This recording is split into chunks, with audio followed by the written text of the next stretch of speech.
Hello, family. Welcome back to the Explore the Extraordinary podcast. My name is Betty, and today I'm joined by Yogini Rome. And Yogini has been a yogi since the age of 3 on a spiritual path. She's a medical and spiritual intuitive, and she's also a near-death experiencer. And I'm so excited for your willingness to serve our community at IANDS. I'm going to toss it right over to you to start sharing. Thanks again. Namaste from Bharat, which is name of my country, Bharat, where the wisdom resides.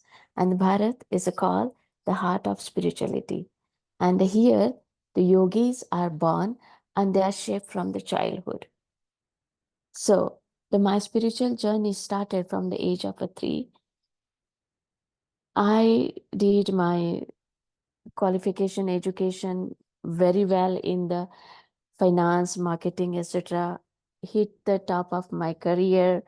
It was an amazing page 3 life I lived. And then one fine day, while I was working, coming from my morning walk, I was hit from the vehicle. And that time I had a near death experience. So when last I saw my watch, it was around 7 o'clock.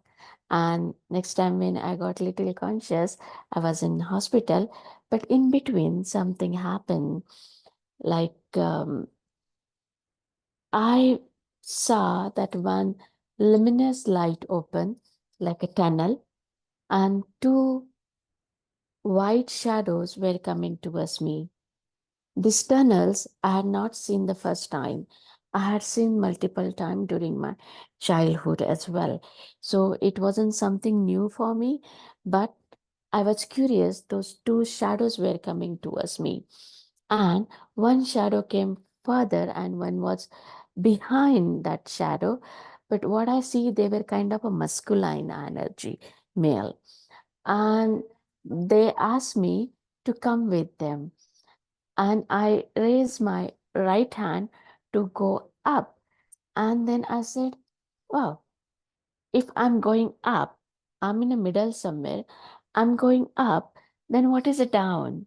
So when I looked down, my soul was around like a 50 meter from the ground, and I saw my dismantled body on the road. And near my head, there was a blood which had turned black. So that means like my body was there for at least 45 minutes to 1 hour. And then I saw my daughter standing, my neighbors were standing. So the spot where I made an accident, it was around like 10 minutes at least walk to my home. Going someone over there, getting daughter, my calling my daughter from there would have taken at least 15 to 20 minutes. And then I realized, no, my childrens are there. I cannot go now. And I do have that time my son was around like a 7 year. And I look up and I told them, look, my childrens are waiting at home for me. And then that hand let me go and said, come back whenever you wish.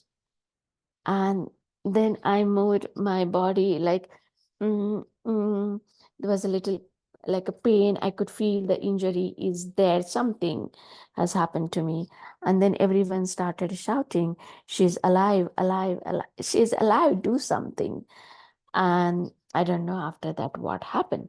The next I opened my eyes, I tried to open my eyes when I was in a hospital, but all I could see the blur. I couldn't see anything, the white, and the doctors were giving stitches. And it's early morning, I think so. The trainee doctor was on the duty and her hands were shaking. I had learned, like my mother remains my first spiritual guru. So throughout this process, I didn't got scared anywhere at all. Uh, and I travel inside my brain to see what has happened to my brain. Uh, I'm not a medical student. I wasn't a medical student that time at all. I was into the marketing field. I travel inside my brain. I could see all the circuitries, those neurons, transmitter, like a wire circuitries in my brain. It was like a fascinating. And wherever there was a damage, the hit was happen, the part was not working. It was red color. Which part of a brain was working fine, it was a blue color, and which was trying to work like a hill saving from that damage, it was kind of a green color. So these three colors I saw in my brain. So my soul was traveling in all those veins. So in our scriptures, Vedas, etc., is written that the size of your soul is Sahasra Kushagre. Like when you break the tip of your head in 1,000 parts, that one part is the size of your soul. So it can travel anywhere. So that was my initial two experience. And I had lost my eyesight, blur. I had lost my senses. And very important, I had lost my memory when I came in consciousness. After that, a lot of my deep diving research started. My Ayurveda, spiritual upbringing, my meditation Kriya practices, which helped me a lot, my lifestyle. I set all my activities which I was doing to completely break and started focusing on my health. And medical science had a no remedy. My family doctor said to me that it will take 5 years for us to diagnose what has happened to you. And definitely, I did not have 5 years, but I had confidence and teaching of my mother that as long as nothing is taken out of your body or nothing, any foreign object has been put in your body has a capacity to heal itself. And this is, I am now front of you. My memory is back and much sharper than it used to be before. Because that time I noticed, though I had lost my memory, but I was able to chant our mantras, Sanskrit mantras. I hope the people may aware of it. The Bharat is also known for our Sanskrit language. And I come from that background where this language is stored and we practice. So all our Vedas, Shastras, Puranas are in a Sanskrit. And every morning and evening, we have to chant certain mantras, etc., in Sanskrit. So in spite of all those injuries, etc., I was able to chant my Sanskrit mantras very beautifully. Then slowly I realized left brain and right brain. So what is happening over that? And then which took me towards the sacred geometry. So where here we draw the various yantras, which has the formula of invoking certain energies with the mantras. And again, I started practicing more the sacred geometry form of a yantras in our area and the Sanskrit chanting, which helped me a lot to recover my memory, my neurological complication. There are the certain meditation and the sound vibration, certain breathing techniques which help me. Now my senses are much more stronger and memory is really, really more better than what it was. And yes, in between it was given me the option that what memory I want to retrieve. Of course, during that time, I was also going through certain emotional downfall at the family front. And that own research happen, that what you want now in the life, because my personal life, my family life, my physical life, everything had come to the zero. So they asked me, like, what do you want in your life? And I said, I want to be happy. And then another question, that how happy? When you were that happy? And I traveled back to my childhood, which was the countryside, full with the nature, living the simple, normal life, helping, loving the people. Then another sound came. What stopped you living that life? And now I live completely in the coffee plantation, lush greenery, away from city.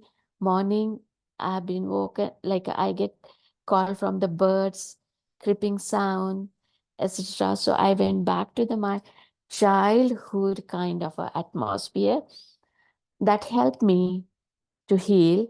But after this near death experience, there's one more very important transformation happen in me when I saw my dead body, that I did not come back just for me, but I came back with a purpose. Now, my life purpose is help others who are experiencing certain evolution process in their life.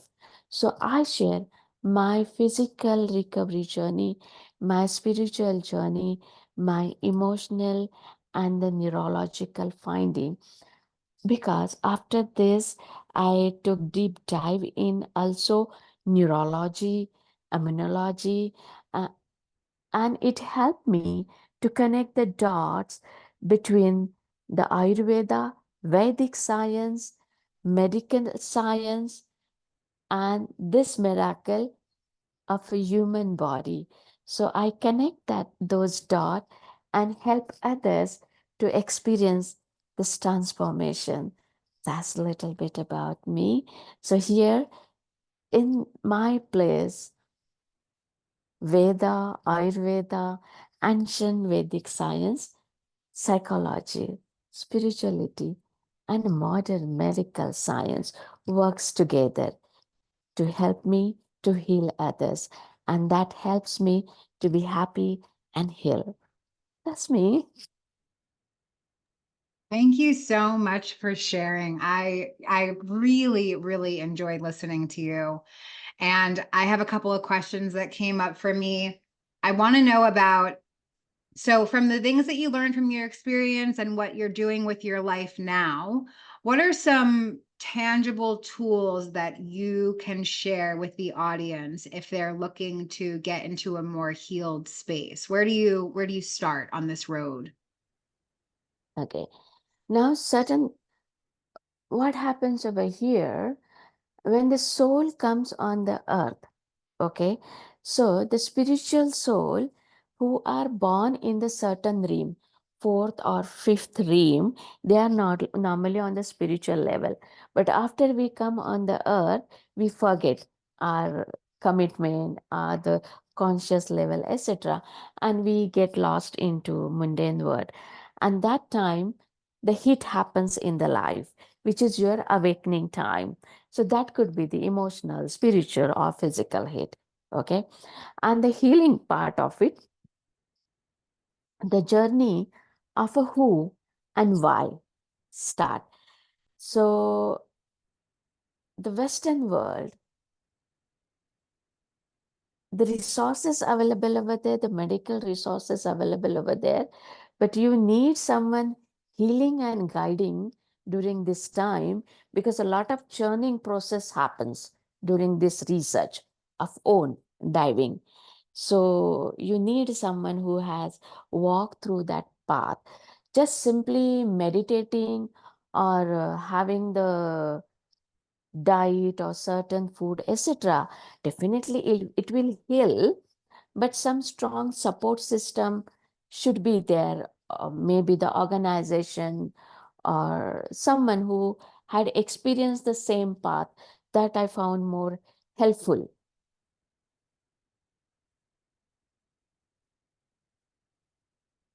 I think that's really helpful. Thank you. I think that people are always really interested in tangible tools. So, what would you say about somebody who's trying to find community and is having a hard time? What about the communities that you're a part of? I set my community because in India there is not much available. Only we have the community of seers and sages and our temples. So that's a community we have. So as you said at the beginning, not the much Indian talk about the near-death experience. So our communities are seers and sages, and during that time I was like alone, going through, as I say, the emotional and the family turmoil, etc. So I got a lot of time to be with me, to dive inside. But yes, my spiritual upbringing gave me the stability during that time, rather than getting the traumatized, that like and I did not run left to right. I took time to breathe and analyze what exactly is happening. And till today, sometime I get some, what you call, like a strike kind of a thing in my brain. And when I get like a too much physically tired, etc., very seldom happen. I mean, why it came in my mind? Just 3 days back, I experienced that thing, like a kind of a thunderstorm goes through the brain. Okay, and all the brain becomes the numb. Now it doesn't, but earlier it used to happen, and I used to lose my memory. Okay, but 3 days back, what happened? Again, my eyesight became little blur. The one right side, just on the third day, like 3 days back, little it became blur. And I was again observing, what is that? Which side of a brain I'm experiencing the pain? And then got into my breathing techniques, etc. And now I'm again fine. So, but in the Western world, there are a lot of support system groups are there, and the Instagrams are also there, Facebook also are there, because the people come in my retreat who are the cancer patient, etc. So when I interview them, they found a support group. And as you are also the one of where a lot of NDE people are there sharing their experience. So, but yeah, first most, don't get scared. Your life, your body has the healing ability. Listen to your body. Listen. I know when you go through this experience, it is not easy to just listen. It's a lot of churning happens, but listen to it, because your lesson is there. Don't run away from the situation. Listen to it. Your lesson is there. Your next path is there in that churning process. That's my experience. It's really beautiful. How do you cultivate the trust of following your intuition? I feel like in society, especially in the Western world, we've been very disconnected from ourselves through distraction or Western medicine. We've got a lot of things that create these barriers. So, how do you start to discern what is your intuition? What is your body talking to you? If very rightly you said, as I said, people from across the globe comes over here, and I noticed first of all, there's no family system. Like all are the neutral, everyone is alone, and it becomes really heavy to carry that. Then there are the distraction. There are a lot many traumas along with this. I feel really sorry for the Western world people, because I host them over here and understand them. So yeah, but it's that's why like we need to have friends, at least good friend with whom you can talk, connect. They can come to you, and the friendship is built from the years and years. It cannot be like a you can just bring like that. So you need to invest in your relationship. But if I say that also, my experience over here, How many youngsters are connected to parents over there? And here, our parents, our siblings are really our pillars. If our parents are not in the world, but their teaching is again our pillars. See, my mom and dad are not still there, not there. During my accident time also, she wasn't there. But whole journey after accident till today, sharing with the people, my healing journey is based on my mom's teaching, love of my mom and dad. And I feel sorry for the West that main base of our confidence, our attachment, our immunity, our healing capacity, our stability are our parents. And today that only is broken in the Western world. I feel sorry for them. And that's why I opened my center so they can come and I can give my wild hug and arms. That's what exactly happens at my retreat center. So after that, I lost my children in legal battle. And when my children were taken away from me, I literally wanted to commit suicide. So this was another death after that death. I literally went on the bridge, came back, and I heard sound because I asked, I've been good mother. I've been walking every step prescribed by this society and the family, etc. Still, why this has to happen with me? And I heard another voice, your two children are taken away from you because there are the thousand children in the world needs you. And today on this path, I understood the meaning and the importance of that voice. Yes, there are the thousands of children in the world who needs me.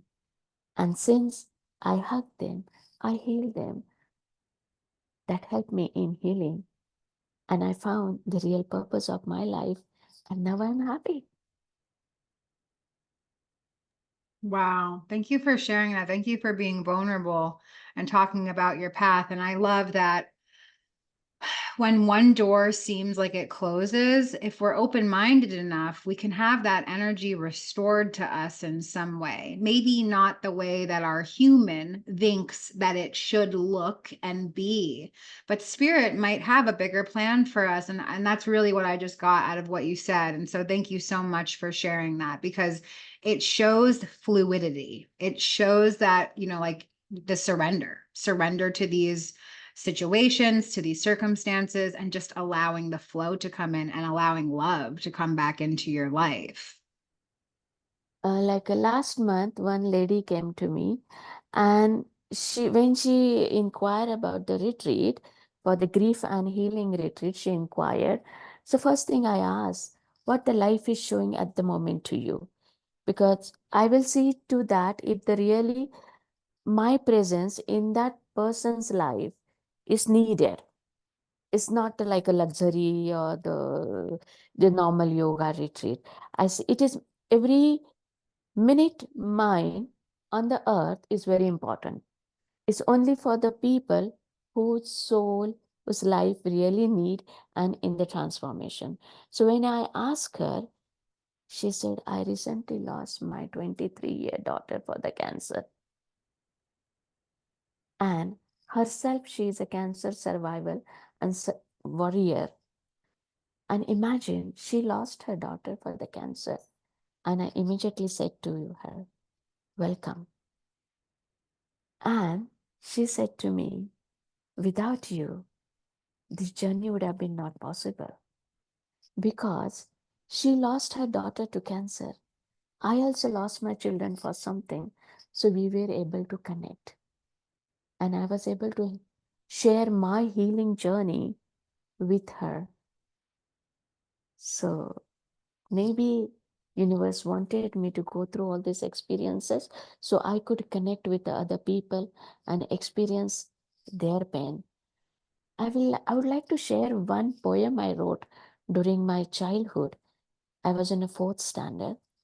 That poem was written in our language which fourth standard means 10 year, because sixth we go into the first standard.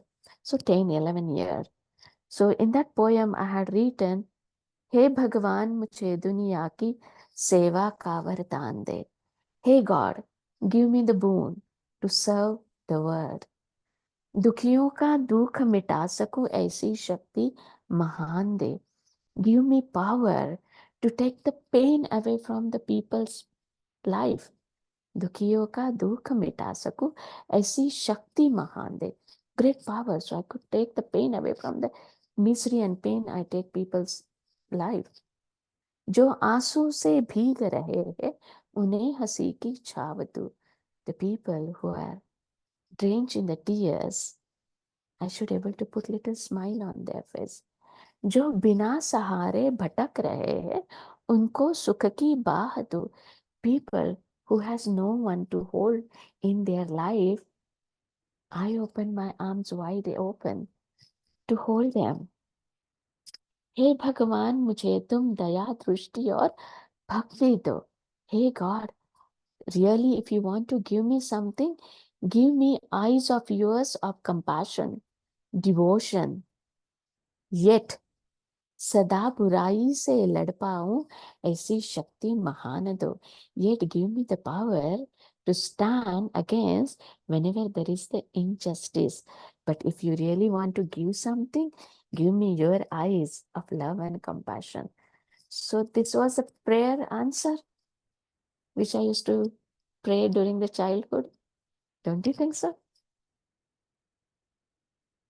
Oh, definitely. I love the way that this conversation is flowing right now. I think that it's so beautiful. And I think that something else that I'm really getting out of everything that you're saying is the resilience, how you've overcome amazing obstacles in your life, just unfathomable things. And you've come out in this super loving way.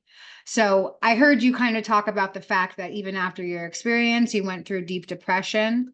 And I'm wondering about maybe people who don't have that tangible evidence of something bigger than themselves and they're dealing with very deep, dark depression. I heard you talk about community and maybe changing diet and just really being connected. If people are in a place where they don't even feel like they can do those things, do you have any words of wisdom for them? Yeah, depression is really, the more people die because of a depression than other problem in the world. Only the number doesn't get published. Not only the man and only the women, but men also has a depression and they commit suicide.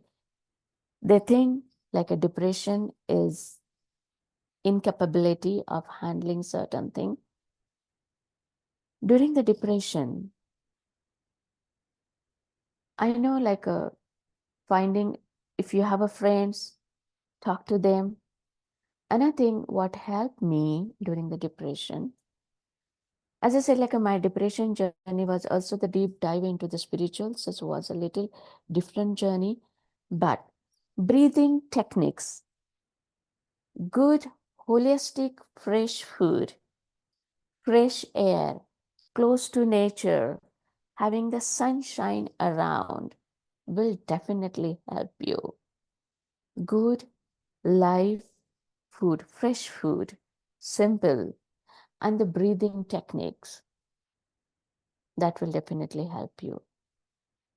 And talk to the people, come out of a shell, get connected with the people. What you are looking for, start giving others. It will help you in your own healing journey as well. Don't shut the door. I know in the depression, you don't want to die, but you need something to look for the living. So find that purpose. I know it is not easy journey as well, but worth doing, worth trying. Your life is very precious for you and for this world as well. This world is beautiful because you are here.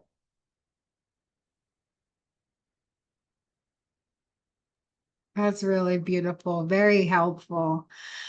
I think that, offering people tangible tools is just so important because I think a lot of people watch this kind of content because they are on the verge of suicide and they kind of want to hear, like, is it okay for me to do this? What happens next? And then sometimes they get inspired to stay because they hear about us as experiencers coming back and then finding joy in the earth experience, even after going through trauma, physical, anything that happens to our physical body, our mental body, our spiritual body. So I think that it's so important to address these things as well. And I love And that you go ahead. you know what? Like a people always think there is like a big remedy, but no, there are the small remedies which are really helpful. Like a 3 days, 15 days back, there's a one mother got in touch with me. Like she has a autism son which is 17 years in the US. So she said like a Guruma, if anything can be done. So I asked her to send her the video, picture of that boy and all this thing. Amazing soul. Okay, there's a story behind all the soul journey and why the soul comes in the contact, this kind of a soul. That part is also there.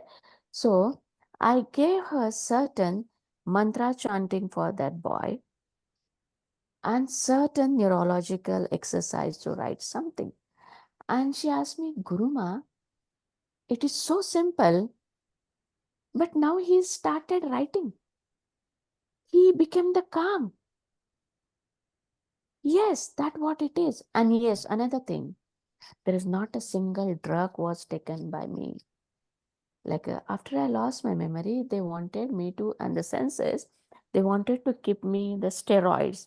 So I said, no, like my body is made out of normal vegetable bread and butter. Even I don't eat the red chili, etc. And like ever in my life, I think twice I would have experienced the, what you call the pain, headache. Okay, only twice in my life. So I'm not used to any medicine, etc. The my body. Only during the pregnancy and delivery, whatever is the normal process. So I said, I'm not gonna, this will not work with me. They said, no, you have to try. They put the nozzle drop and I started bleeding. And I tell them, let be me on my own. So yes, this body is completely without the drug. Yeah, I totally agree. I read a book once and it put it to me in a really simple way. It said, when you get a paper cut on your hand, right? You cut your finger, you don't think about it. You just know that it's going to heal itself. You don't, maybe you'll wash it, right? Keep it clean. That's it. And you know that it's going Yeah. to heal itself. So why would I think that any other part of my body won't do the exact same thing? It absolutely can.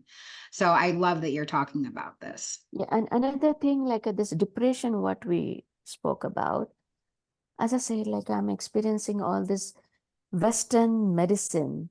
The more people are losing their life because of this Western medicine, sorry to say about it, sometimes they are needed, but especially this depression, till you walk in the psychologist or the doctor's clinic, you have your name. But the moment you enter in that clinic, you become the patient. And they assure that you get periodically update about your prescription and your medicine. So they don't want you to live your life medicines free. That's what I observe. Yeah, I totally agree. I work in the healthcare field and it's like a battle every day that I go to work. I'm like, how can I work for organizations like this? Because you become a dollar sign, you become, but that's why I think that for me in particular, my light is needed in a space like that. Not to enact any real change, because I don't know if that can actually happen, but just to be there for people while they're going through those things. So take that help, but try to come back, you know. Okay, like it's same something like sometime your car get breakdown, repair it, come back, you know. Don't depend on it. Right. Yeah, that's really well said too. I like that analogy and the imagery that comes up. I love that.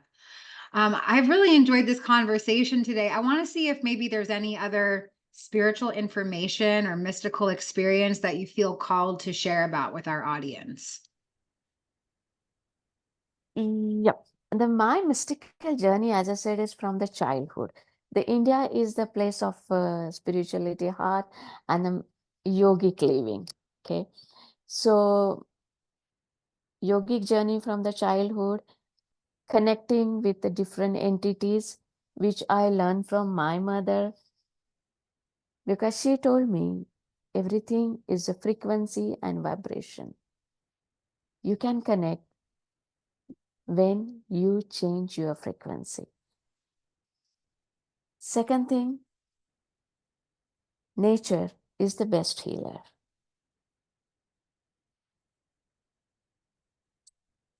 And as I said, I grew in the mountains, rivers, and everything is trying to talk to you. That's why India, we worship everything. So like I'm so connected, so does I get connected with the every person who comes in my life, because again I learned from my mom. Touch the soul of a people and the land where you are standing. That everyone understand the language of a soul. Other like from the childhood, I've been seeing all the yogic tantra practices. So that is my other purpose of spreading the right wing, the right way of a tantra. There are the two misunderstanding in the Western world, that yogis come through the certificate. Sorry, yogis are born yogis and they are shaped from their childhood. Just doing mere one yoga class, etc., you cannot learn you cannot become the yogi. Okay?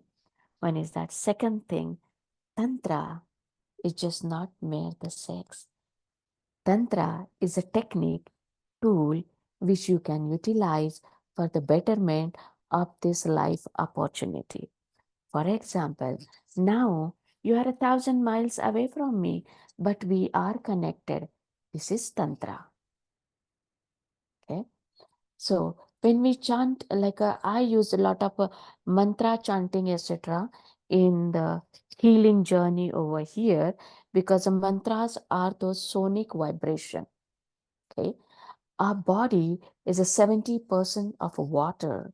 When this sonic vibration, these mantras are chant in the prescribed forms, not like those melodious thing, prescribed forms. Then they develop certain energy vibration in your body, which helps you to experience the result of health or other manifestations in your body. So again, here is a tantra with the mantra. Am I allowed to chant one mantra? So Please which do. will help So which will help audience the how healing is this mantra. Okay. Om Trayambakam Yajamahe Sugandhim Pushtivardhanam Urvarukamiva Bandhanat Mrutyor Mukshiya Mamritat. How was it?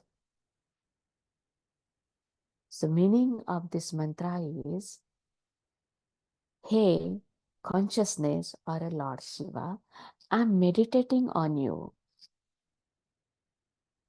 As long I know you are the giver of vitality, all I'm asking from you, as long as I live, let this body should be the healthy and regenerating, so I can live this world with the proper way.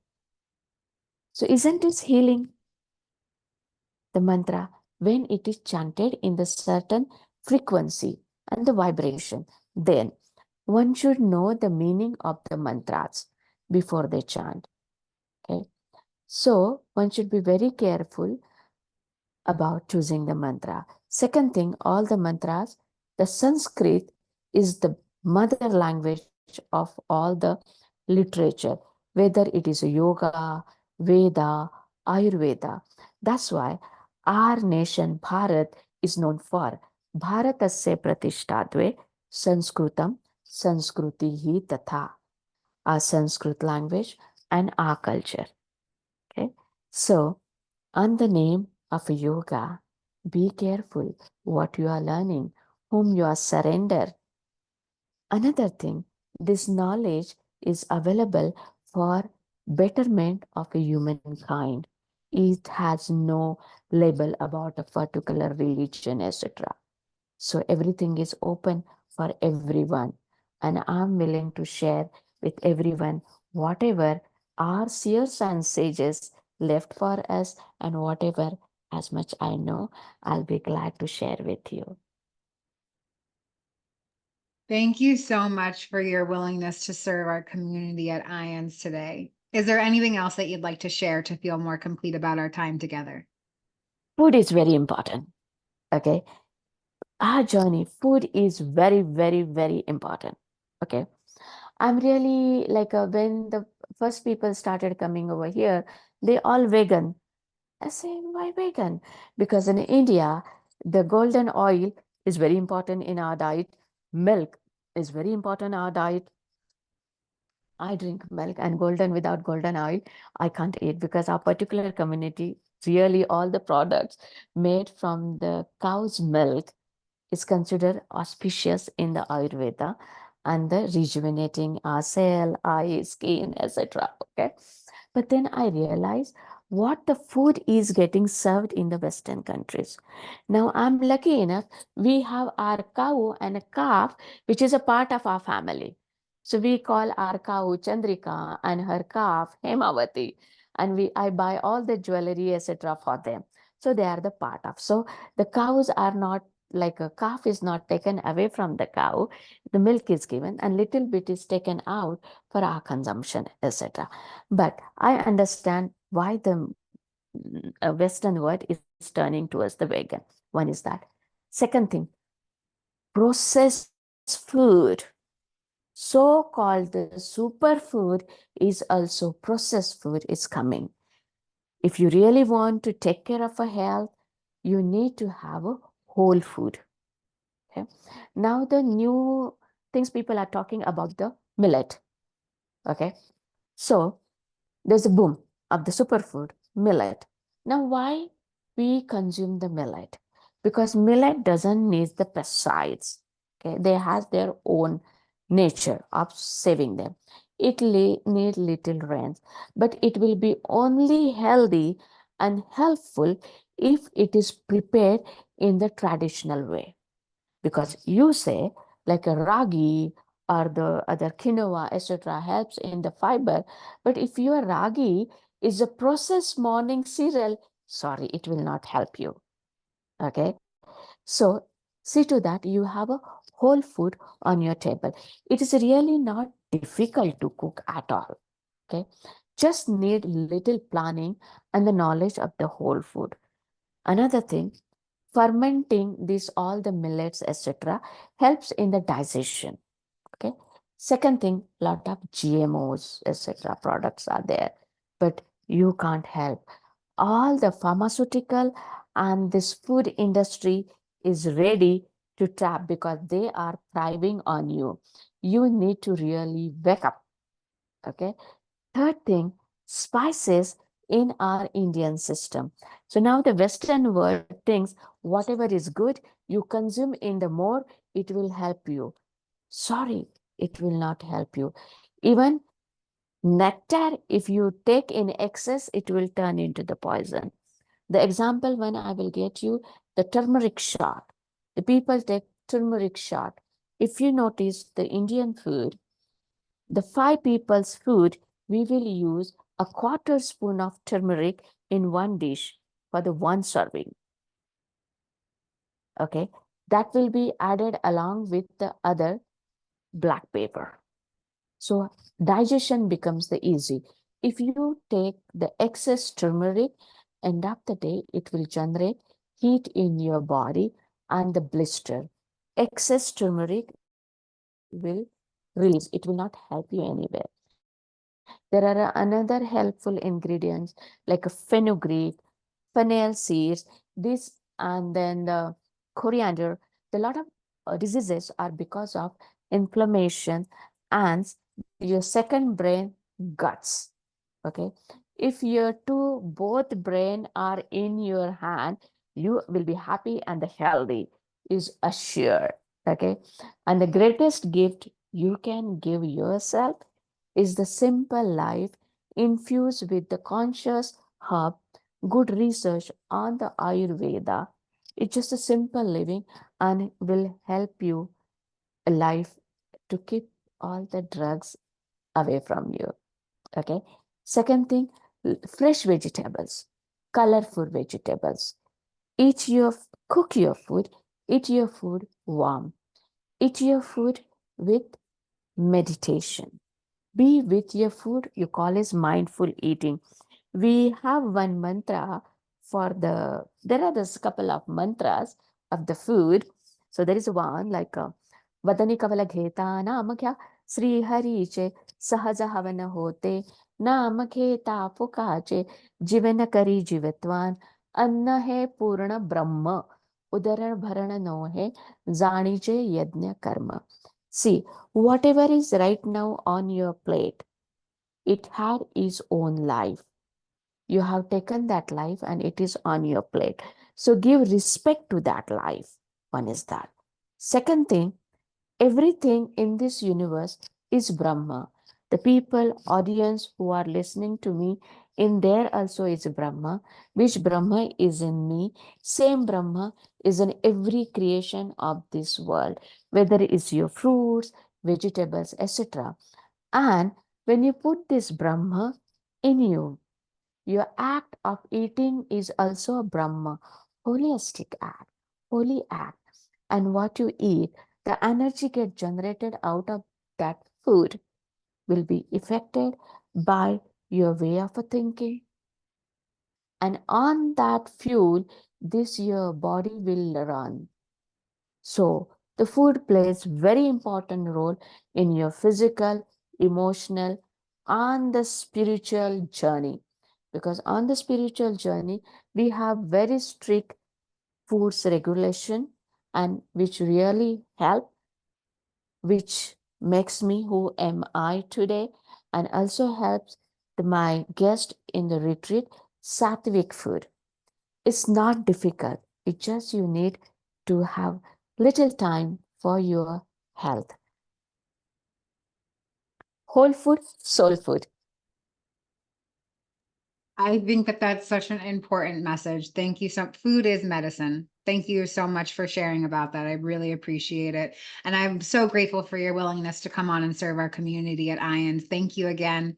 And we'll see you next time.